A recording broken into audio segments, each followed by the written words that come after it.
জাতীয় স্মৃতিসৌধে প্রধানমন্ত্রী ও ক্যাবিনেট সদস্যদের শ্রদ্ধা, জিয়াউর রহমান ও খালেদা জিয়ার সমাধিতে পুষ্পার্ঘ্য। সন্ধ্যা ৭টায় জাতির উদ্দেশ্যে ভাষণ দেবেন তারেক রহমান।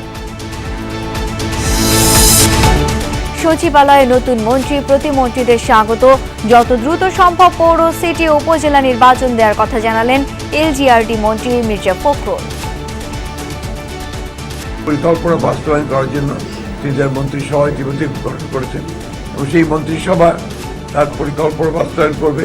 আমাদের প্রথম কাজ হচ্ছে প্রতিষ্ঠানগুলোকে ঢেলে সাজাতে হবে এবং এগুলোকে প্রফেশনালি তৈরি করতে হবে। জুলাই সনদ বাস্তবায়নে ছাড় নয় জানালেন বিরোধী দলীয় নেতা ডাক্তার শফিকুর। সংবিধান সংস্কার পরিষদের শপথ না নেয় বিএনপির সমালোচনা। জুলাইকে আমাদের অবশ্যই স্বীকৃতি দিতে হবে, সম্মান করতে হবে এবং জুলাইয়ের আকাঙ্ক্ষার ভিত্তিতে যে সমস্ত সংস্কার প্রস্তাব সামনে এসেছে এই সবগুলা বাস্তবায়ন করা হবে। গঠনমূলক আলোচনায় প্রাণবন্ত সংসদের আশা সাধারণ মানুষের। সুশাসন, নিরাপত্তার পাশাপাশি চান রুজি রুটির নিশ্চয়তা। এই জেনারেশন কি চাচ্ছে সবকিছু দেখে শুনে যেন ওনারা সামনের দিকে এগিয়ে যায়। আমরা চাবো দুর্নীতিমুক্ত, সুষ্ঠু, সুন্দর একটা বাংলাদেশ। মেহনত করে যাবে ডাইল ভাত খেয়ে যাইতে পারি, আমাদের কাছে একটাই দাবি।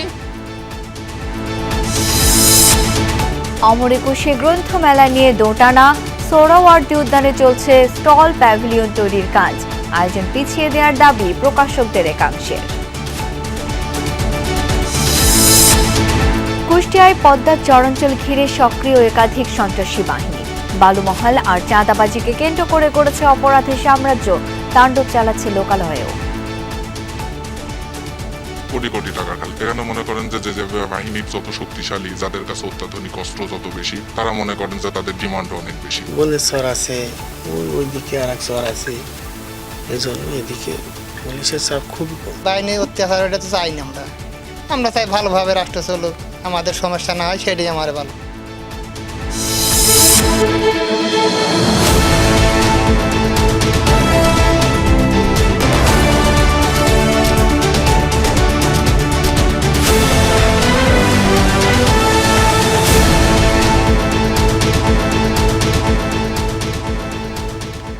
আমন্ত্রণ দুপুরের বাংলাদেশে আপনাদের সাথে আছি আমি শাওন দত্ত। এতক্ষণ শিরোনামগুলো দেখছিলেন। মুক্তিযুদ্ধের বীর শহীদদের প্রতি শ্রদ্ধা জানিয়ে নতুন সরকারের প্রথম কার্যদিবস শুরু করলেন প্রধানমন্ত্রী তারেক রহমান। সকাল 11টা নাগাদ সাভারে জাতীয় স্মৃতিসৌধের শহীদ সমাধিতে ফুলেল শ্রদ্ধা জানান তিনি। এ সময় নতুন সরকার প্রধান কিছুক্ষণ নীরবে দাঁড়িয়ে থাকেন। প্রধানমন্ত্রী হিসেবে শ্রদ্ধা জানানো শেষে তিনি নবগঠিত মন্ত্রিপরিষদের সদস্যদের সঙ্গে নিয়ে স্মৃতিসৌধের বেদিতে পুষ্পস্তবক অর্পণ করেন।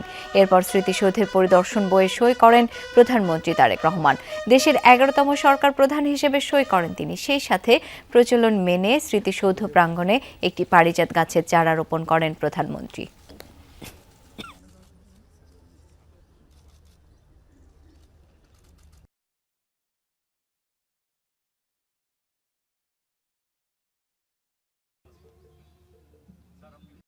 মুক্তিযুদ্ধ হচ্ছে দেশের জন্মের যুদ্ধ, আর 24 হচ্ছে আমাদের স্বৈরাচার নিপাতের করে একটি গণতান্ত্রিক অর্ডার ফিরিয়ে আনার যুদ্ধ। সুতরাং দুইটারই দুই ভ্যালু আছে, মূল্যবোধ আছে, দুটাকে রেসপেক্ট করতে হবে। তবে মুক্তিযুদ্ধের যার বিনিময়ে বাংলাদেশ হয়েছে, তো সেটা তো আমাদের প্রাথমিক দায়িত্ব। আজকে প্রথম মন্ত্রিসভা থেকে আমরা দায়িত্ব নিয়ে কাজ শুরু করব স্বপ্নের বাংলাদেশ তৈরির।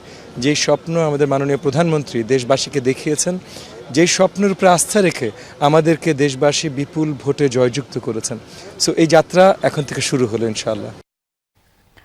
স্মৃতিসৌধে শ্রদ্ধা নিবেদনের পর প্রধানমন্ত্রী তারেক রহমান যান বিএনপির প্রতিষ্ঠাতা শহীদ রাষ্ট্রপতি জিয়াউর রহমান এবং সাবেক প্রধানমন্ত্রী বেগম খালেদা জিয়ার সমাধিসৌধে। দুপুর 12টা নাগাদ সেখানে পৌঁছে ফুলেল শ্রদ্ধা জানান তিনি। পরে মন্ত্রিসভার সদস্যদের নিয়েও পুষ্পস্তবক অর্পণ করেন নবাগত সরকার প্রধান। পরে জিয়াউর রহমান ও বেগম খালেদা জিয়ার রুহের মাগফিরাত কামনায় দোয়া ও মোনাজাত হয়। তাতে শরীক হন প্রধানমন্ত্রী সহ উপস্থিত সবাই। এরপর তিনি রওনা হন সচিবালয়ের উদ্দেশ্যে। সেখানে একাধিক বৈঠকে অংশ নেওয়ার কথা রয়েছে প্রধানমন্ত্রীর। এ সময় সাংবাদিকরা প্রশ্ন করলে কয়েকজন মন্ত্রী প্রতিমন্ত্রী দেন সুষ্ঠুভাবে দেশ ও সরকার পরিচালনার প্রতিশ্রুতি।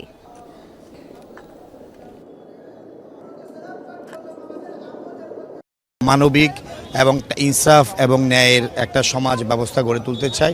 আমরা সেই কারণে আমরা মাননীয় প্রধানমন্ত্রী জনাব তারেক রহমানের নেতৃত্বে আমরা কাজ করব, মানুষের প্রত্যাশা পূরণের চেষ্টা করবো ইনশাআল্লাহ। গণতন্ত্রের জন্যই তো মুক্তিযুদ্ধ থেকে এ পর্যন্ত বাংলাদেশের লড়াই চলছে।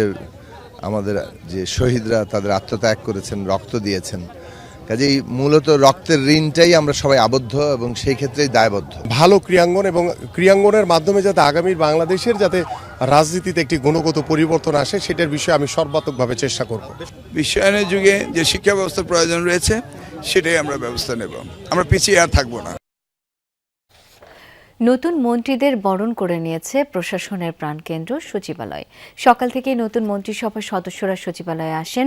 সচিবালয়ে এসে স্থানীয় সরকার মন্ত্রী মির্জা ফখরুল ইসলাম আলমগীর বলেন, যত দ্রুত সম্ভব পৌর, সিটি, উপজেলা নির্বাচন দেওয়া হবে। বলেন, দেশ গঠনের চ্যালেঞ্জ নিয়ে এসেছি, মন্ত্রিসভায় মানুষের সমস্যা সমাধান করার চেষ্টা করা হবে। এ সময় স্থানীয় সরকার মন্ত্রী বলেন, মব সন্ত্রাস সহ আইন শৃঙ্খলার অবনতি যা হয়েছিল এই নিয়ে আরও কাজ করতে হবে। এ সময় তিনি বলেন, রোজা শুরু হচ্ছে, দ্রব্যমূল্য নিয়ে মন্ত্রিসভায় আলোচনা হবে।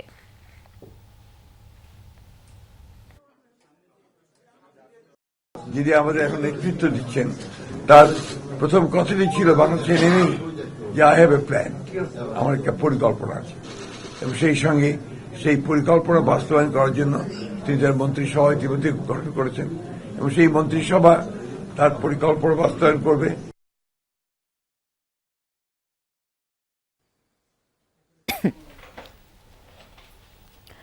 এদিকে পৃষ্ঠপোষকতার অর্থনীতি চলবে না, সাফ জানিয়ে দিলেন নতুন অর্থমন্ত্রী আমির খসরু মাহমুদ চৌধুরী। সচিবালয়ে সাংবাদিকদের তিনি বলেন, লেভেল প্লেইং ফিল্ড থাকতে হবে এবং বাংলাদেশের প্রতিটি মানুষ সুযোগ পাবেন। জানান, রাষ্ট্রীয় প্রতিষ্ঠানগুলোর অবস্থা খুব খারাপ, পেশাদারিত্ব ফিরিয়ে আনায় বড় চ্যালেঞ্জ। স্বচ্ছতা প্রতিষ্ঠার পাশাপাশি বাড়াতে হবে দক্ষতা ও সক্ষমতা। বলেন, অর্থনীতির গণতন্ত্র প্রয়োজন, দেশের অর্থনীতি সকল মানুষের জন্য হতে হবে।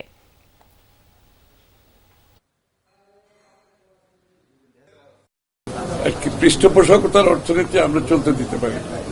বাংলাদেশের অর্থনীতি সকল মানুষের জন্য হতে হবে, লেভেল প্লেইং ফিল্ড থাকতে হবে এবং বাংলাদেশের প্রতিটি মানুষের যাতে সুযোগ থাকে অর্থনীতিতে অংশগ্রহণ করার জন্য।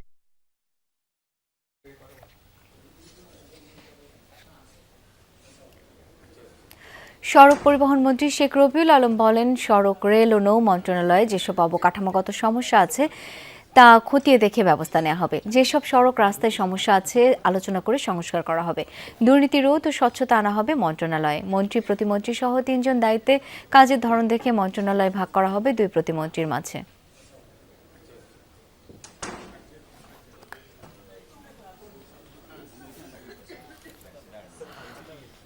দর্শক, এই মুহূর্তে সচিবালয়ে রয়েছেন আমার সহকর্মী আলমগীর স্বপন। যাচ্ছি তার কাছে। স্বপন, এখন পর্যন্ত কোন কোন মন্ত্রী, প্রতিমন্ত্রী সচিবালয়ে এলেন, ক্যাবিনেট মিটিং হবার কথা, সেটার কি আপডেট জানাবেন আমাদের? প্রধানমন্ত্রী তারেক রহমানের সভাপতিত্বে বিকেল 3টায় আপনার মন্ত্রী পরিষদের বৈঠক অনুষ্ঠিত হবে, প্রথম বৈঠক, আনুষ্ঠানিক বৈঠক। আর এরই মধ্যে সেখানে সার্বিক পরিস্থিতিতে আলোচনা হবে এবং জানেন যে কাল থেকে রমজান শুরু হচ্ছে, তো এই রমজানের যে দ্রব্যমূল্যের যে অবস্থা, সেই দ্রব্যমূল্য নিয়েও সেখানে আলোচনা হবে, সার্বিক আইন শৃঙ্খলা পরিস্থিতিতে আলোচনা হবে। আর এর পাশাপাশি আপনি জানেন যে এই মন্ত্রিসভায় 24 জন মন্ত্রী, 25 জন প্রতিমন্ত্রী আপনার নিয়োগ দেওয়া হয়েছে এবং সব মন্ত্রী সচিবালয়ে যেসব মন্ত্রণালয় আছে সেখানে এসেছেন। এই মুহূর্তে আমি রয়েছি স্বাস্থ্যমন্ত্রী, নতুন স্বাস্থ্যমন্ত্রী, অভিজ্ঞ রাজনীতিবিদ সরকার সাখাওয়াত হোসেন বকুল, তিনি অফিস করছেন এবং তিনি এই মুহূর্তে কিছুক্ষণ পরেই মন্ত্রণালয়ের কর্মকর্তা কর্মচারীদের সাথে যে গুরুত্বপূর্ণ বৈঠক রয়েছে, সার্বিক পরিস্থিতিটাকে ব্রিফ করা হবে, এটা নিয়ে তিনি এখন পর্যালোচনা করছেন, দেখছেন, সেগুলো নিয়ে মিটিংয়ে কথা বলুন। এর আগে আমাদের সাথে তিনি কথা বলেছেন, তিনি প্রথম যে টার্গেটের কথা বলেছেন সেটি হলো দুর্নীতিমুক্ত স্বাস্থ্য মন্ত্রণালয় গড়া। স্বাস্থ্য মন্ত্রণালয়ের বিভিন্ন প্রকল্প, এখানের নিয়োগ, বদলির ক্ষেত্রে নানা ধরনের দুর্নীতির অভিযোগ রয়েছে, সেগুলো কমানোর ক্ষেত্রে সেটাকে যথাসম্ভব কমানোর ক্ষেত্রে তিনি সর্বোচ্চ ব্যবস্থা নেবেন। এর পাশাপাশি আরও যেটি অভিযোগ আছে, বিভিন্ন রিমোট অঞ্চলে যেসব হাসপাতাল, সেসব হাসপাতালে আমার ডাক্তারদের যে যথাসময়ে যে উপস্থিতি, সেই উপস্থিতির ক্ষেত্রে অভিযোগ আছে যে 9টার অফিস তারা 12টায় যায়। তো সেক্ষেত্রেও তিনি ব্যবস্থা নেবেন এবং তিনি বলেছেন যে 7 দিনের মধ্যে এক্ষেত্রে তিনি বিভিন্ন হাসপাতাল পরিদর্শন করবেন, ভিজিট করবেন এবং 1 মাসের মধ্যে ডাক্তাররা যেন যথাসময়ে হাসপাতালে যায় সেক্ষেত্রে তিনি কমিয়ে আনার চেষ্টা করবেন এবং নিশ্চিত করবেন বলে জানিয়েছেন। এর পাশাপাশি তিনি যে বলেছেন, তিনি কিছুক্ষণ পরেই মন্ত্রণালয়ের সার্বিক কার্যক্রম নিয়ে যে ব্রিফিং হবে সেগুলো জেনে সেই অনুযায়ী তিনি মন্ত্রণালয়ের কর্মপরিকল্পনা ঠিক করবেন। তিনি 100 দিনে বা আগামী 30 দিনে কি করবেন সে বিষয়গুলো তিনি জানিয়েছেন। তো আমরা কিছুক্ষণ পরেই স্বাস্থ্য মন্ত্রণালয়ের বৈঠকে যাবেন উনি। তো এই ছিল এখানকার সর্বশেষ পরিস্থিতি। স্বপন, অনেক ধন্যবাদ আপনাকে। দর্শক, এই মুহূর্তে সচিবালয়ে কথা বলছেন শিক্ষামন্ত্রী আ.ন.ম এহসানুল হক মিলন। আমরা সরাসরি চলে যাচ্ছি তার বক্তব্যে। কারিকুলাম চেঞ্জ নয়, রিভিউ হবে। শিক্ষার মান উন্নয়নে তথ্য প্রযুক্তি পরিকল্পনাটা কি আপনার? দেখুন, আমরা 4th জেনারেশন অফ ইন্ডাস্ট্রিয়ালাইজেশন আছি, সেখানে আমাদের ন্যানো টেকনোলজি, আর্টিফিশিয়াল ইন্টেলিজেন্স, এই সব কিছুকে ব্যবহার আমাদের করতে হবে, রোবোটিক্স আমাদের ব্যবহার করতে হবে। অতএব আমাদের ডিজিটাল প্ল্যাটফর্মে আসতে হবে, ডিজিটাল লিটারেসি লাগবে, ইংলিশ লিটারেসি লাগবে, এগুলি নিয়ে আমরা কাজ করব।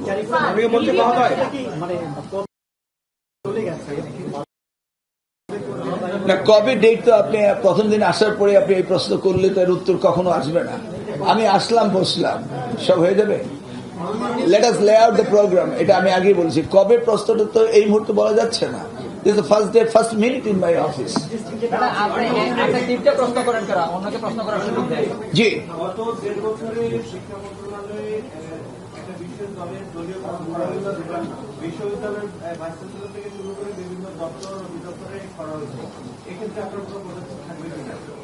দেখুন, we don't want to drive our car looking the rear view mirror, putting our gear in the reverse. We don't want to go back, we'll go ahead. For the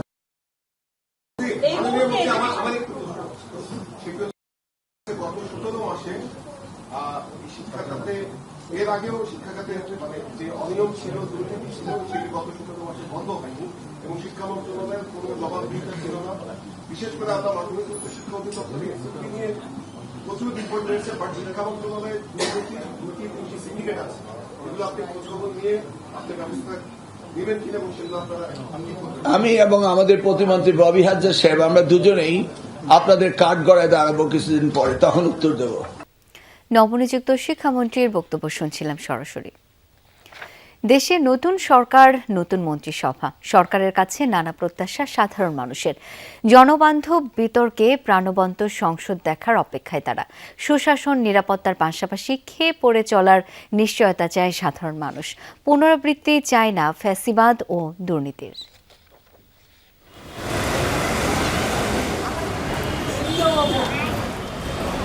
ফুটপাতে ধুলায় লুটানো সংসার, সন্তানকে কোলে তুলে গায়ের ধুলো ঝেড়ে বুকে টেনে নিচ্ছেন মা। তিলোত্তমা এই শহরে জীবন ধারণের ন্যূনতম প্রয়োজনটুকু মেটাতেই হিমশিম খায় ছিন্নমূল এই মানুষেরা। তাদের ভাগ্য বদলে রাষ্ট্রীয় উদ্যোগ কতটুকু? তারেক রহমান সশস্ত্র চিত্রে শপথ করিতেছি যে পাহাড় সমান প্রত্যাশা নিয়ে দেশে এসেছে নতুন সরকার। এবার কি পরিবর্তন হবে সাধারণের অবস্থা? দীর্ঘদিনের রাজনৈতিক দুর্বৃত্তায়নে ভুলুণ্ঠিত জন আকাঙ্ক্ষা, অনিয়ম, দুর্নীতি যেন অনেকটাই নিয়মে পরিণত হয়েছিল। সমাজের সর্বস্তরে তাই অসন্তোষ দৃশ্যমান। দল কানা হলে চলবে না, সব দলের প্রায়োরিটি দেবে, দেশের সব জনগণেরই তারা মন্ত্রী। যে একটা দল ভোট দিচ্ছে, কে ভোট দেয় নাই, বা আগের সরকার কি করে গেছে, ওই পিছের ইতিহাস টেনে লাভ নাই। আপনারা যে ধরনের পদক্ষেপ নেন বা যেই প্রকল্পগুলো হাতে নেন, সেগুলো যাতে জনগণের স্বার্থ সংশ্লিষ্ট হয় এবং জনগণ যাতে উপকৃত হয়। যদি আগের মতো সেই ফেসিবাদী হয় তাহলে তো এই সরকারও টিকবে না। আমরা চাবো দুর্নীতিমুক্ত, সুষ্ঠু, সুন্দর একটা বাংলাদেশ। দুবেলা ডাল ভাতের অধিকার চায় খেটে খাওয়া মানুষ। দিন শেষে নিরাপদে ফিরতে চায় ঘরে। সবাইকে সাথে নিয়ে সম্প্রীতির নতুন বাংলাদেশ গড়বে নতুন সরকার, এমনটাই প্রত্যাশা। দুর্নীতি যেগুলা করে গেছে বিগত সরকার, ওই বিষয়গুলা যাতে সমাধান করে একটা সুন্দর দেশ তৈরি করতে পারে। দিন কাটতে দিন আনিয়ে যাবে, আমরা দিন রাত মেহনত করে যাবে ডাল ভাত খাই যাইতে পারি, আমাদের কাছে একটাই দাবি, সুন্দর চালাতে পারে, সুন্দর জানি পরিবেশটা করতে পারে, এডি চাই। সবাইকে নিয়ে ভালোভাবে দেশটা করে এবং সিন্ডিকেট সব ভেঙে দিয়ে জনসাধারণের দুর্ভোগ কমানো হয়। আগে যারা মন্ত্রিসভায় ছিলেন তাদের মতো ভোগের রাজনীতি দেখতে চায় না দেশবাসী। চেষ্টা করলেই পরিবর্তন সম্ভব মনে করছেন তারা। ওনারা যদি চেষ্টা করে অবশ্যই পারবে, কিন্তু চেষ্টা করতে হবে। এই জেনারেশন কি চাচ্ছে সবকিছু দেখে শুনে যেন ওনারা সামনের দিকে এগিয়ে যায়, সবার সাথে মিল মোহাব্বত করে দেশ আগায় নিতে পারে, এটার জন্য আমরা শুভকামনা করি। বিদ্বেষের রাজনীতি পরিহার করে জন আকাঙ্ক্ষার প্রতিফলন ঘটাবে নতুন সরকার, এমনটাই প্রত্যাশা সর্বস্তরের মানুষের। গঠিত হয়েছে নতুন সরকার, শপথ নিয়েছেন নতুন মন্ত্রিসভার সদস্যরা। সাধারণ মানুষ বলছে এবার আর শুধু কথায় নয়, কাজে মিল চান তারা। একই সাথে সরকারের যে কোনো সিদ্ধান্ত যেন জনস্বার্থ মাথায় রেখে নেওয়া হয়, সেই আহ্বান জনমানুষের। তানভীর সিদ্দিক টিপু, যমুনা নিউজ, ঢাকা।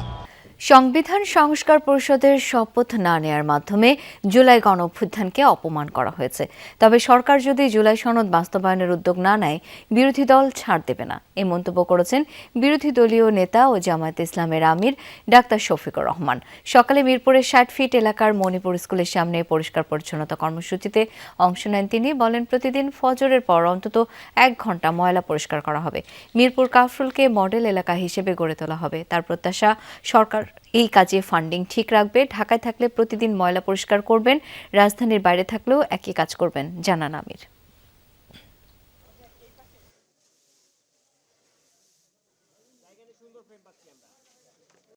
এই জুলাই কারণেই তো নির্বাচন হলো। এই নির্বাচন হওয়ার কারণে তারেক রহমান সাহেব হয়েছেন প্রধানমন্ত্রী, আমি হয়েছি বিরোধী দলীয় নেতা। এই জুলাই না আসলে কি আমরা এটা হতে পারতাম? এই খেদমতের এই সেবার সুযোগ পেতাম? তাহলে জুলাইকে আমাদের অবশ্যই স্বীকৃতি দিতে হবে, সম্মান করতে হবে এবং জুলাইয়ের আকাঙ্ক্ষার ভিত্তিতে যে সমস্ত সংস্কার প্রস্তাব সামনে এসেছে এই সবগুলা বাস্তবায়ন করা হবে এই সংসদের পবিত্র দায়িত্ব। ইন্টারনেট বন্ধ রেখে জুলাই হত্যাকাণ্ডে পরোক্ষ মদতের অভিযোগে সজীব ওয়াজেদ জয় ও জুনায়েদ আহমেদ পলকের বিরুদ্ধে করা মামলায় সূচনা বক্তব্য শেষ হয়েছে।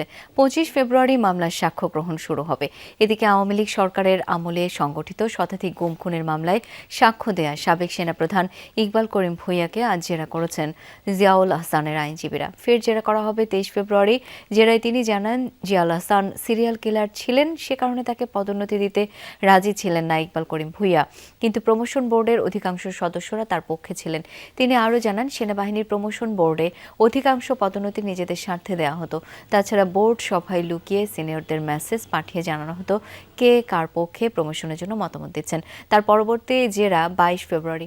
গেল 9 ফেব্রুয়ারি তার সাক্ষ্য গ্রহণ সম্পন্ন হয়। সেখানে আওয়ামী লীগের আমলে সেনা সদস্য র্যাবের গুম খুনের সংস্কৃতি তুলে ধরেন তিনি।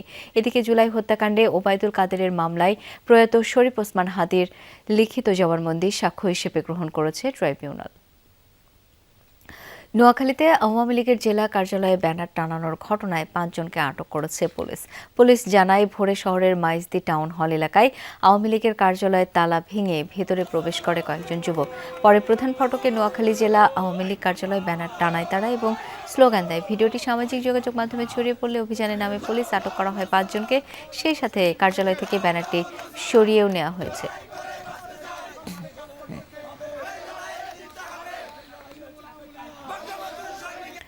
ভোট শেষ হওয়ার 6 দিন পরও নির্বাচনী ব্যানার ফেস্টুনে সয়লাভ চট্টগ্রাম মহানগর এবং জেলার কোথাও থেকে এসব অপসারণ করা হয়নি। বিধিনিষেধ না মেনে অনেক প্রার্থী ব্যানার ফেস্টুন পোস্টার লাগিয়েছেন। নিজ উদ্যোগে সরানোর কথা থাকলেও তা করেননি, ফলে নষ্ট হচ্ছে বন্দরনগরীর সৌন্দর্য। চট্টগ্রাম মহানগর এবং জেলার সব সংসদীয় এলাকার চিত্র এখন এমন। ভোট শেষ হয়ে গেলেও প্রতিটি এলাকার দেয়ালে এবং রশিতে ঝুলছে বিভিন্ন দলের প্রার্থীদের ব্যানার ফেস্টুন পোস্টার। অনেক এলাকায় সরেনি অস্থায়ী নির্বাচনী ক্যাম্পও, ফলে নষ্ট হচ্ছে নগরীর সৌন্দর্য। অনেক জায়গায় ব্যানার এখনো রয়ে গেছে, এগুলো তো আসলে সৌন্দর্যের বিষয় আছে, তো দেখলাম যেগুলো এখনো খোলা হয়নি। সিটি কর্পোরেশনের যারা পরিচ্ছন্ন বিভাগে কাজ করে ওনাদের ছিল শহরের সৌন্দর্য রক্ষার্থে পোস্টার ব্যানারগুলো সরাই ফেলা। আর যেসব প্রার্থীদের আছে ওনারা যদি নিজ দায়িত্বে এগুলো সরাই ফেলে তাহলে আমরা বুঝে নিব হচ্ছে ওনারা দেশের সৌন্দর্য বর্ধনে কাজ করবে, যেগুলো হচ্ছে সৌন্দর্য বৃদ্ধিতে কাজ করবে। নির্বাচনের সময় পোস্টারের যে ছেয়ে যাওয়া সেটা ছিল না, কিন্তু যেখানে আমাদের এখন পেস্টুনগুলো লাগাইছি, ব্যানার লাগিয়েছে, সেই ব্যানারগুলো ভোট শেষ হয়েছে 12 তারিখ, কিন্তু আমি দেখেছি ফেসবুকে অনেক জায়গায় শুরু হয়েছে, বাট চট্টগ্রামে কিন্তু এটা বিন্দু পরিমাণও আমি দেখিনি। এটা প্রতিটি দলেরই আমি দেখেছি ব্যানারগুলো এখনো ঝুলছে। বিধিনিষেধ উপেক্ষা করে লাগানো ব্যানার ফেস্টুন পোস্টার নিয়ে নির্বাচন কমিশনের তদারকি নেই, প্রার্থীরাও নির্বিকার।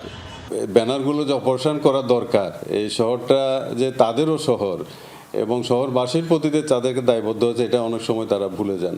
সো আমার মনে হয় এটা প্রত্যেক দলেরই এই দায়িত্বটা নেওয়া উচিত, বিশেষ করে নেতাদের, তাদের কর্মীদেরকে লাগানোর কাজে যেমন তারা ছিলেন, অপসারণের কাজেও যেন তারা ঠিক একইভাবে শহরকে ওন করে এই কাজগুলো করে। অপসারণে দ্রুত ব্যবস্থা গ্রহণের কথা জানান সিটি কর্পোরেশনের মেয়র। আমরা অলরেডি বলেছি ব্যানারগুলো সরিয়ে ফেলার জন্য, যদি তারা না সরে তাহলে আমরা আমাদের সিটি কর্পোরেশনের পক্ষ থেকে করব। তবে এখানে একটা সংস্থা আমাদের সাথে দেখা করেছে, তারা ব্যানারগুলোর মাধ্যমে কিছু কাপড়ের ব্যাগ তারা করতে চাচ্ছে, যেগুলো তারা হয়তো বা বিভিন্নভাবে ইউজ করতে চায়। তা আমরাও তারা যদি সেগুলো করতে পারে, ব্যানারগুলো আমরা তাদেরকে দিয়ে দেবো, তারা সেগুলো কাপড়ের ব্যাগ তারা করবে আর কি। শহীদুল সুমন, যমুনা নিউজ, চট্টগ্রাম। কুষ্টিয়ার পদ্মা নদী ও চরাঞ্চল ঘিরে গড়ে উঠেছে একাধিক ছোট বড় সন্ত্রাসী বাহিনী। বিগত বছরগুলোতে রাজনৈতিক নেতাদের ছত্রছায়ায় থাকলেও 24-এর পট পরিবর্তনের পর বাহিনীগুলো আরও বেপরোয়া হয়ে উঠেছে। রাজশাহী, পাবনা, নাটোর ও কুষ্টিয়া চরাঞ্চলের এসব সশস্ত্র বাহিনীর অপরাধের চিত্র তুলে ধরেছেন সহকর্মী রুহুল আমিন বাবু। 2 পর্বের ধারাবাহিক প্রতিবেদনের আজ প্রথম পর্ব। কুষ্টিয়া, রাজবাড়ী এবং পাবনা, এই 3 জেলার পদ্মা নদীর সীমানা এলাকা এটি এবং দুর্গম চরাঞ্চল। এখানেই বিভিন্ন এলাকার অপরাধী এবং সন্ত্রাসীরা এইসব চরাঞ্চলে অবস্থান করে এবং তাদের নিরাপদ আশ্রয়স্থল হিসেবেও পরিচিত এই এলাকাটি। এর কারণ হলো এই 3 জেলার কোনো জেলার পুলিশই ঠিকঠাক মতো এই সব জায়গাতে পৌঁছাতে পারেন না এবং তাদের যেসব জায়গায় আস্তানা সেটি খোঁজ পাওয়া অনেকটা দুঃসাধ্য ব্যাপার। আর এখান থেকেই শুরু হয় কুষ্টিয়ার পদ্মা নদীর যে অপরাধ জগৎ, সেটি শুরু হয় এই এলাকা থেকে। স্থানীয়রাও তটস্থ থাকেন এসব অপরাধীদের ভয়ে। তোদের সোয়ার ছাত্রের নিরাপত্তা এমনিতে বেশি থাকে। ওই যে বনের চর আছে, ওই দিকে আর এক চর আছে, এই জন্য এদিকে পুলিশের চাপ খুবই কম। বাহিনীর অত্যাচার এটা তো চাই না, আমরা চাই ভালোভাবে রাষ্ট্র চলুক, আমাদের সমস্যা না হয়, সেটাই আমার ভালো। এই সকল সন্ত্রাসী বাহিনীর মুখোমুখি হতে চাই যমুনা টেলিভিশন। আমরা রওনা হই কুমারখালী উপজেলার শিলাইদহ খেয়াঘাটে। কুষ্টিয়া কুমারখালী উপজেলার চরসাদিপুর ইউনিয়ন এবং পাবনার বড় একটি অংশের চরাঞ্চলের যেসব সন্ত্রাসীরা রয়েছে, যারা চর এবং নদীপথ নিয়ন্ত্রণ করে, তাদের কাছে পৌঁছাতে হলে এমন দুর্গম অনেক রাস্তা পাড়ি দিয়ে সেখানে যেতে হয়। ততক্ষণে সন্ধ্যা গড়িয়ে রাত। এরই মধ্যে অপরাধীদের কানে খবর পৌঁছেছে তাদের খোঁজে টিম যমুনা। পদ্মার এক চর থেকে অস্ত্রের মুখে চোখ বেঁধে আমাদের নেওয়া হয় এক বাহিনীর আস্তানায়। আপনি কি এখন যেতে পারছেন ওখানে? হ্যাঁ, আমরা তো যাওয়ার জন্য অপেক্ষা করছি। যাইতে হলে তো ভাই আপনাকে চোখ বেঁধে যেতে হবে। কিন্তু চরাঞ্চলে কেন আখড়া গড়েছে সন্ত্রাসী বাহিনীগুলো? নদী পথে তো মনে করেন যে শুধু টাকা আর টাকা, কোটি কোটি টাকার খেলা। এখানে মনে করেন যে যে বাহিনীর যত শক্তিশালী, যাদের কাছে অত্যাধুনিক অস্ত্র যত বেশি, তারা মনে করেন যে তাদের ডিমান্ড অনেক বেশি। প্রতিদিন গড়ে মনে করেন যে 2-4-50 লাখ টাকার মনে করেন যে একদম বালি বিক্রি হয়, এখানে একটা বিষয়। তারপরে আপনার জেলেরা যারা আছে, এদেরও মনে করেন চাঁদা দিয়ে দিয়ে মাছ মারানো লাগে। আপনাদের উপরে কি যে কোনো সময় হামলার ঘটনা ঘটতে পারে, এরকম আতঙ্ক কি আপনাদের কাজ করে? সব সময় অহরহ তো এই আতঙ্কের ভিতরে থাকে বলে তো আমরা মনে করেন আত্মরক্ষার জন্য আমাদের কিছু জিনিসপত্র রাখা লাগে। চরের বিভিন্ন জায়গায় আপনারা দেখবেন যে মাদক, চাঁদাবাজি, মৎস্যজীবী আছে, তাদেরকে বিভিন্ন সময় ধরে নিয়ে যায়, বিভিন্ন রকম টাকা নেয়, বালুর ঘাটের পর টাকা নেয়। এগুলো বাঁচার জন্য এবং এরা সহ আমরা যারা বিভিন্ন গোত্র বিভক্ত, তারা বাঁচার জন্য এই পথে আসছে। কোনো গভর্নমেন্ট নাই, কোনো সরকার নাই, কারোর উপর কারোর নিয়ন্ত্রণ নেই, যার কারণে আর বেশি সমস্যা এখানে। শুধু নদীপথেই নয়, পার্শ্ববর্তী এলাকাগুলোতেও প্রায় তাণ্ডব চালায় সন্ত্রাসীরা। আমরা রাতের অন্ধকারে ধরেন ঘুমাইয়া আসি, এরকম দাম দাম দাম দাম করে ধরেন গুলির শব্দ হয়ে যায়। এলাকার কিছু মানুষ আছে, ওদেরকে ভাড়া করে নিয়ে এসে আমাদের উপরেই মানে কাণ্ডবগুলা চালায়, গুলাগুলি করে বা আরো অনেক কিছু করে, বাড়ি ঘর ভাঙচুর। বালুমহাল দখল, চাঁদাবাজি সহ নদী ও চরাঞ্চলে অপরাধের সাম্রাজ্য গড়ে তুলেছে বাহিনীগুলো। প্রত্যেকটা জায়গায় চাঁদা দেওয়া লাগতে, এখান থেকে খালি এইটুকু না, এই যতটুকু যা লাগবে একদম কুষ্টিয়া শেষ না পর্যন্ত চাঁদা দেওয়া লাগবে। মাছের ডালাডলি নিয়ে যাইতি, আপনার হচ্ছে বালুল্লাহ ইনিলি চাঁদা নিতি, আবার দেখা যাচ্ছে যারা হচ্ছে ব্যাগটার ফেলাইতি ওদের কাছ থেকে নিতি, এইরকম বিভিন্ন ধরনের চাঁদাপত্র সবাই তুলছে। চরে কলা বাগানে শুনে ওই সরকাররা চরতে আসি তোমার এরকম গোলাগুলি করেছে, ডেঙ্গাই লাবি গরু বাছুর নিয়ে গেছে, দাবরা ঠিক আছে, দেশের লোহে মানসিক মারও হচ্ছে। কুষ্টিয়ার বুক চিরে বয়ে চলেছে দুইটি নদী, একটি পদ্মা এবং আরেকটি গড়াই। এই দুই নদীকে কেন্দ্র করে গড়ে উঠেছে শত শত কোটি টাকার ব্যবসা, এবং এইসব ব্যবসাকে নিয়ন্ত্রণ নিতেই চরাঞ্চলেও গড়ে উঠেছে বেশ কিছু সশস্ত্র বাহিনী। কুষ্টিয়া খোকসা উপজেলার সীমানা থেকে কুমারখালী উপজেলার কালুয়া গ্রাম পর্যন্ত আমরা যেসব বাহিনী বসবাস করে তাদেরকে দেখানোর চেষ্টা করেছি। আগামী পর্বে থাকবে কুষ্টিয়া সদর উপজেলার হরিপুর থেকে দৌলতপুর সীমান্ত এলাকা পর্যন্ত চরাঞ্চলে যেসব বাহিনী বসবাস করে তাদের বিষয়ে বিস্তারিত। রুহুল আমিন বাবু, যমুনা নিউজ, কুষ্টিয়া। ময়মনসিংহের ফুলপুরে সেনাবাহিনীর ট্রাক ও যাত্রীবাহী বাসের মুখোমুখি সংঘর্ষে ৩ জন প্রাণ হারিয়েছেন, আহত কমপক্ষে 10 জন। বেলা 11টায় ফুলপুরের বালিয়ার মোড় এলাকায় এই দুর্ঘটনা ঘটে। পুলিশ জানায় যাত্রী নিয়ে শেরপুর যাচ্ছিল একটি বাস বালিয়ার মোড় পৌঁছলে বিপরীত দিক থেকে আসা একটি সেনাবাহিনীর ট্রাকের সাথে মুখোমুখি সংঘর্ষ হয়। খবর পেয়ে ঘটনাস্থলে গিয়ে আহতদের উদ্ধার করে পুলিশ ও ফায়ার সার্ভিস। হাসপাতালে নেয়ার পথে মারা যান এক পথচারী। চিকিৎসাধীন অবস্থায় মৃত্যু হয় সেনাবাহিনীর ট্রাক চালক ও বাস চালকের।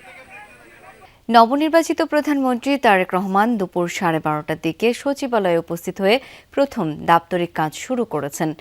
তাকে স্বাগত জানান মন্ত্রিপরিষদ বিভাগের ঊর্ধ্বতন কর্মকর্তারা। নতুন 1 নম্বর ভবনের 3 তলায় প্রধানমন্ত্রীর জন্য নির্ধারিত কার্যালয়ে তিনি প্রথম দিনের মতো অফিস করবেন। এর আগে সকালে সাভারে জাতীয় স্মৃতিসৌধে মুক্তিযুদ্ধের শহীদদের প্রতি এবং পরে জিয়া উদ্যানে শহীদ রাষ্ট্রপতি জিয়াউর রহমান ও সাবেক প্রধানমন্ত্রী বেগম খালেদা জিয়ার মাজারে শ্রদ্ধা জানান তিনি। এদিকে আজ সন্ধ্যা 6:30টায় জাতির উদ্দেশ্যে ভাষণ দেবেন তারেক রহমান। প্রথমে বলা হয়েছিল এই বক্তব্য প্রচার হবে সন্ধ্যা 7টায়, পরে সংশোধনী দেওয়া হয়েছে। দেশের সকল টেলিভিশন চ্যানেলকে জনস্বার্থে বিটিভির সহযোগিতায় ভাষণ সম্প্রচারের অনুরোধ করা হয়েছে।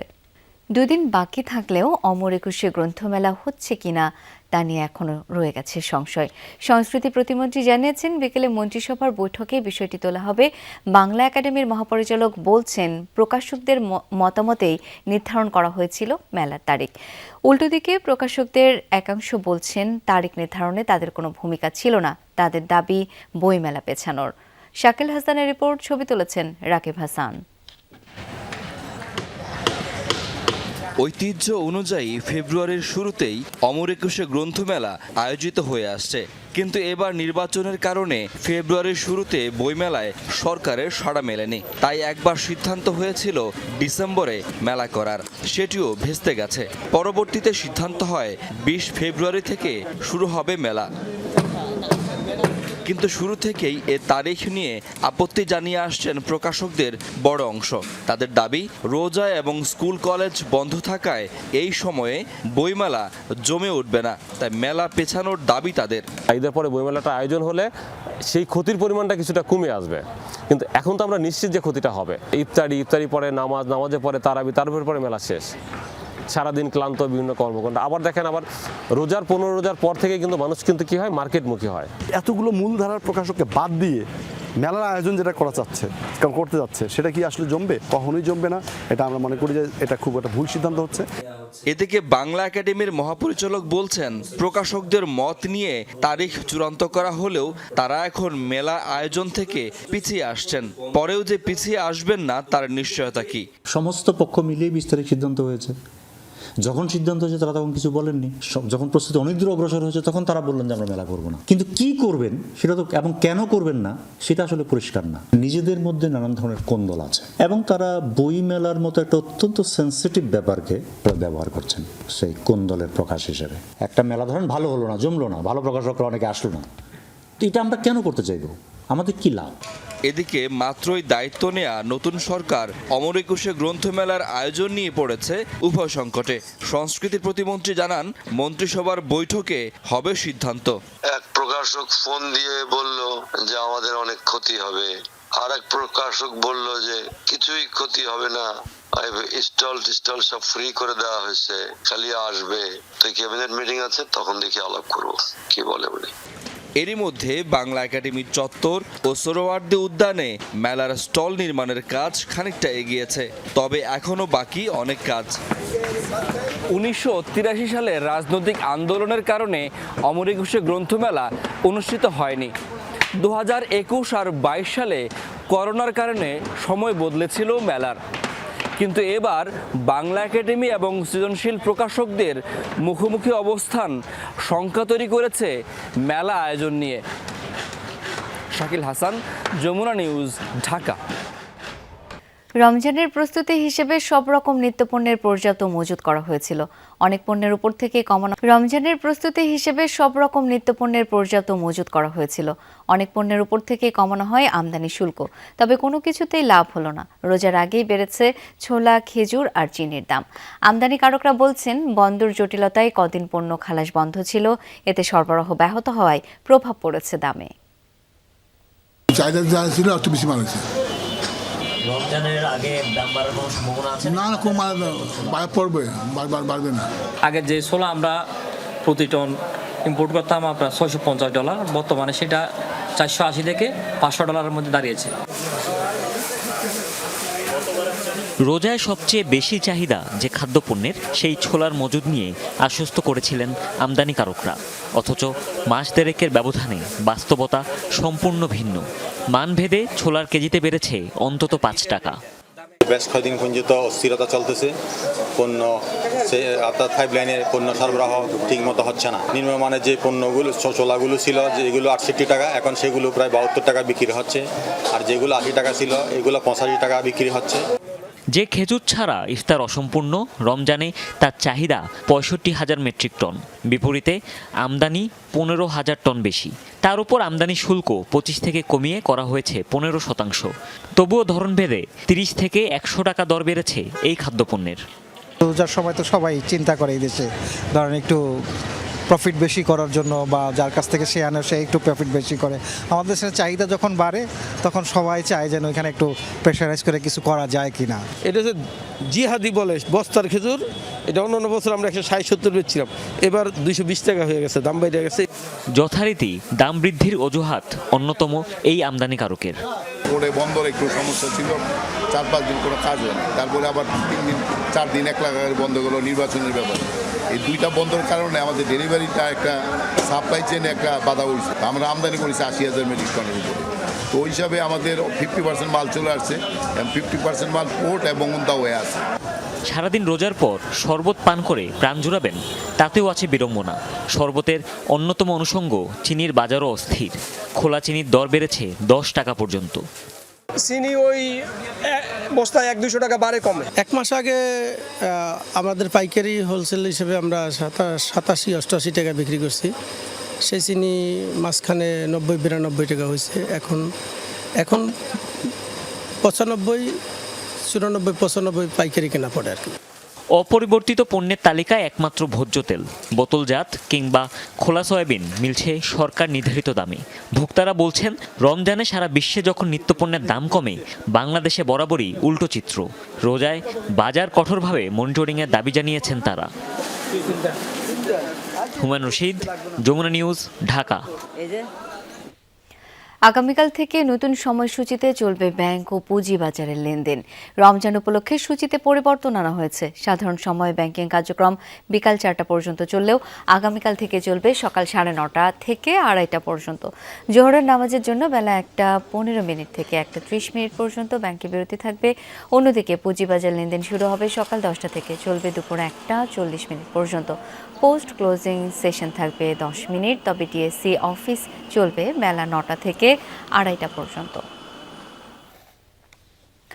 মঙ্গলবার চাঁদ দেখা যাওয়ায় সৌদি আরব সহ মধ্যপ্রাচ্যের বেশ কিছু দেশে আজ থেকে শুরু হয়েছে পবিত্র রমজান।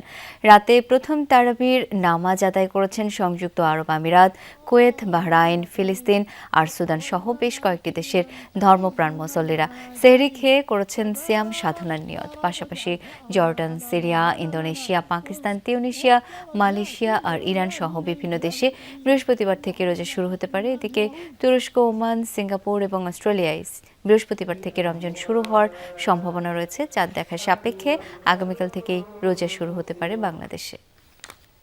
আগামী নির্বাচনে বড় জয়ের পর আনুষ্ঠানিকভাবে আবারও জাপানের প্রধানমন্ত্রী নির্বাচিত হলেন সানায়ে তাকাইচি। বুধবার পার্লামেন্টের নিম্নকক্ষ প্রতিনিধি পরিষদের ভোটাভুটিতে তাকে প্রধানমন্ত্রী নির্বাচিত করেন আইন প্রণেতারা। নিম্নকক্ষের মোট 464 ভোটের মধ্যে তাকাইচির পক্ষে রায় দেন 354 জন।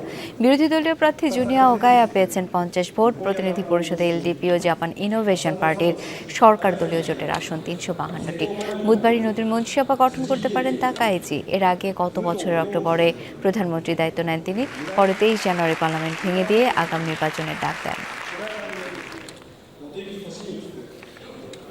মুসলিমদের থেকে কুকুর ভালো এমন মন্তব্য করে ব্যাপক সমালোচনার মুখে পড়েছে এক মার্কিন আইন প্রণেতা। রোববার যুক্তরাষ্ট্রের রিপাবলিকান পার্টির আইন প্রণেতা র্যান্ডি ফাইন সামাজিক মাধ্যমে এক্সে এমন বিরূপ মন্তব্য করেন। ফিলিস্তিনপন্থী মার্কিন সমাজকর্মী নারদিন কেসর নিয়ে কুকুরদের অপরিচ্ছন্ন বলায় তিনি একথা লেখেন। তবে তার এই মন্তব্য ব্যাপক সমালোচনা জন্ম দিয়েছে। এরই মধ্যে দেশটির বেশ কিছু ইসলাম ভিত্তিক সংগঠন আর ডেমোক্র্যাট দলের আইন প্রণেতারা র্যান্ডির পদত্যাগের দাবি জানিয়েছে। তবে এতে দমে না গিয়ে আরও বেশি করে কুকুরের ছবি পোস্ট করতে থাকেন ওই রিপাবলিকান আইন প্রণেতা। জেনেভার বৈঠকে সম্ভাব্য চুক্তির মূল বিষয়ে যুক্তরাষ্ট্র ও ইরান সম্মত, তবে এখনই হচ্ছে না বহুল প্রতীক্ষিত পারমাণবিক চুক্তি। আপাতত দ্বিতীয় ধাপের আলোচনার মধ্য দিয়ে সেই পথের সূচনা হয়েছে, জানালেন ইরানি পররাষ্ট্রমন্ত্রী আব্বাস আরাগচি। দীর্ঘ বৈরিতার পর ধীরে ধীরে সংকট নিরসনের পথ খোলাসা হচ্ছে, তবে চুক্তিতে পৌঁছতে না পারলে আবারও হামলার হুঁশিয়ারি দিয়েছে যুক্তরাষ্ট্র। মঙ্গলবার সুইজারল্যান্ডের জেনেভায় দ্বিতীয় দফায় পরোক্ষ আলোচনায় বসে যুক্তরাষ্ট্র ও ইরানের প্রতিনিধিরা। দুপক্ষের মধ্যে যোগাযোগ করে মধ্যস্থতাকারী ওমানের কূটনৈতিক দল। বারবার ব্যর্থ প্রচেষ্টার পর এ দফায় কিছুটা ইতিবাচক বার্তা আসে বৈঠক থেকে। 4 ঘন্টার আলোচনা শেষে সম্ভাব্য পারমাণবিক চুক্তির মূলনীতিগুলোর বিষয়ে সমঝোতায় পৌঁছাতে সক্ষম হয় ওয়াশিংটন, তেহরান। কিন্তু সেটি আনুষ্ঠানিক চুক্তিতে করাতে এখনো অনেক পথ বাকি। আগের বারের তুলনায় এবারের আলোচনা বেশ গঠনমূলক ছিল। গুরুত্বের সাথে বিভিন্ন ধারণা আলোচনা করা হয়েছে। অবশেষে আমরা কয়েকটি মূলনীতির ওপর সমঝোতায় পৌঁছাতে সক্ষম হয়েছে। যদিও অনেক কারিগরি দিক বাকি, সেগুলোর ওপর ভিত্তি করে এগিয়ে যাব। দুই দেশের দীর্ঘদিনের বিরোধের পর ঘটনাটিকে বড় ধরনের কূটনৈতিক অগ্রগতি হিসেবে বিবেচনা করা হচ্ছে। অবশ্য হুমকি ধামকিও অব্যাহত রয়েছে। আমার মনে হয় প্রেসিডেন্টের কাছে অনেক বিকল্প রয়েছে। এটা সত্য, আমাদের শক্তিশালী একটি বাহিনী রয়েছে, আবার দুর্দান্ত একটি কূটনৈতিক দলও আছে। ট্রাম্প সেই দলকেই কাজে লাগাতে চান, কিন্তু যুক্তরাষ্ট্রের নির্দিষ্ট সীমা রয়েছে। আমাদের মূল লক্ষ্য হলো ইরানকে পারমাণবিক অস্ত্রের অধিকারী হতে না দেয়া। তৃতীয় দফা বৈঠকের কোনো সুনির্দিষ্ট তারিখ ঘোষণা না করা হলেও তৈরি করা হচ্ছে চুক্তির একটি প্রাথমিক খসড়া। এরপরই নির্ধারিত হবে বৈঠকের সময়। গেল সপ্তাহে প্রথম দফায় যুক্তরাষ্ট্রের সাথে পরোক্ষ আলোচনায় অংশ নেয় ইরান। অনিক রহমান, যমুনা নিউজ। কূটনৈতিক আলোচনার মধ্যে যুক্তরাষ্ট্রের যুদ্ধজাহাজ ডুবিয়ে দেওয়ার হুমকি দিয়েছেন ইরানের সর্বোচ্চ ধর্মীয় নেতা আয়াতুল্লাহ আলী খামেনি। মঙ্গলবার এক ভাষণে বলেন, ইরান কত পাল্লার মিসাইল তৈরি করবে তা দেশটির জনগণ নির্ধারণ করবে, যুক্তরাষ্ট্র নয়। খামেনির হুঁশিয়ারি, ইরানের সরকার উৎখাতে কখনোই সফল হবে না মার্কিনিরা। দেশটি কারো কাছে মাথা নত করবে না বলেও জানান সর্বোচ্চ নেতা। ইরানকে ঘিরে যুক্তরাষ্ট্রের ব্যাপক সামরিক তৎপরতায় নতুন যুদ্ধের শঙ্কায় মধ্যপ্রাচ্য। উত্তেজনা কমাতে যখন দফায় দফায় বৈঠক করছেন ওয়াশিংটন, তেহরানের প্রতিনিধিরা, তখন অগ্নিঝরা বক্তব্য ইরানের সর্বোচ্চ ধর্মীয় নেতা আয়াতুল্লাহ আলী খামেনির। সর্বোচ্চ নেতার স্পষ্ট বার্তা, আত্মরক্ষার অস্ত্র তৈরি বন্ধ করবে না তেহরান। কত পাল্লার মিসাইল বানাবে দেশটি, সেটি বিদেশিরা নির্ধারণ করে দিতে পারে না বলেও মন্তব্য করেন তিনি। আমাদের অবশ্যই প্রতিরোধমূলক অস্ত্র থাকতে হবে। যদি কোনো দেশের প্রতিরোধমূলক অস্ত্র না থাকে তাহলে সে দেশ শত্রুদের পায়ের তলায় পিষ্ট হবে। এসব অস্ত্র আমাদের জাতিকে রক্ষার জন্য প্রয়োজনীয়। আমেরিকানরা কোনো কারণ ছাড়াই এই বিষয়ে হস্তক্ষেপ করছে। যুক্তরাষ্ট্রে যে কোনো উস্কানির কঠোর জবাব দেওয়ার হুঁশিয়ারি দিয়েছেন ইরানের সর্বোচ্চ নেতা। এমনকি মধ্যপ্রাচ্যে পাঠানো মার্কিন যুদ্ধজাহাজ ডুবিয়ে দেওয়ার হুমকিও দিয়েছেন। মার্কিন প্রেসিডেন্ট বরাবরই বলেন তাদের সেনাবাহিনী সবচেয়ে শক্তিশালী, কিন্তু বিশ্বের সবচেয়ে শক্তিশালী সেনাবাহিনীও কখনো এত জোরে থাপ্পড় খেতে পারে যে তারা সোজা হয়ে দাঁড়াতেও পারবে না। তারা যুদ্ধজাহাজ পাঠিয়েছে। অবশ্যই যে কোনো যুদ্ধজাহাজ বিপজ্জনক, কিন্তু আরো বিপজ্জনক হলো সেই অস্ত্র যা এটিকে সমুদ্রের তলদেশে ডুবিয়ে দিতে পারে। খামেনি দাবি করেন ৪৭ বছর ধরে চেষ্টা করেও ইরানের বর্তমান সরকারকে উৎখাত করতে পারেনি ওয়াশিংটন, ভবিষ্যতেও পারবে না। ইরানিরা যুক্তরাষ্ট্রের আনুগত্য কখনোই স্বীকার করবে না বলেও হুঁশিয়ারি দেন এই নেতা। মোস্তফা মাহমুদ, যমুনা নিউজ।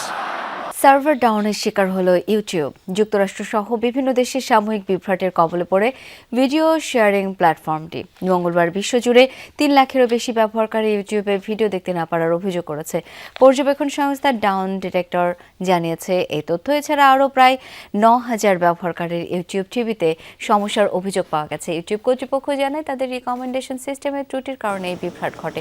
পরে অবশ্য সমস্যাটি সমাধান করা হয়। ইউটিউবের তরফ থেকে এক্স বার্তায় জানানো হয় তাদের YouTube app, music, kids, TV অর্থাৎ সব সেবায় পুনরায় সচল করা হয়েছে। যুক্তরাষ্ট্রের কলোরাডো অঙ্গরাজ্যে একযোগে দুর্ঘটনার কবলে পড়েছে কমপক্ষে ৩০টি যান। নিহত হয়েছে কমপক্ষে ৪ জন। মঙ্গলবার স্থানীয় সময় সকালে রাজ্যটির স্প্রিংস শহর থেকে ৪০ কিলোমিটার দক্ষিণে মহাসড়কে এই দুর্ঘটনা ঘটে। কর্তৃপক্ষের বরাতে জানা যায় দুর্ঘটনার কিছু সময় আগে হঠাৎ শুরু হয় প্রচণ্ড ধূলিঝড়। তীব্র বাতাসে ধুলোবালি উড়ে ঢেকে ফেলে আশপাশের রাস্তাঘাট। বিভ্রান্ত হয়ে পড়ে সড়কে থাকা চালকরা। একটির পর একটি গাড়ি ধাক্কা দেয় সামনেটিকে। দুর্ঘটনায় আহত হন আরও অন্তত ২৯ জন। তাদের হাসপাতালে নিয়ে যায় উদ্ধারকর্মীরা। আর এই ছিল দুপুরের বাংলাদেশের আয়োজনে। ধন্যবাদ এতক্ষণ যারা সাথে ছিলেন।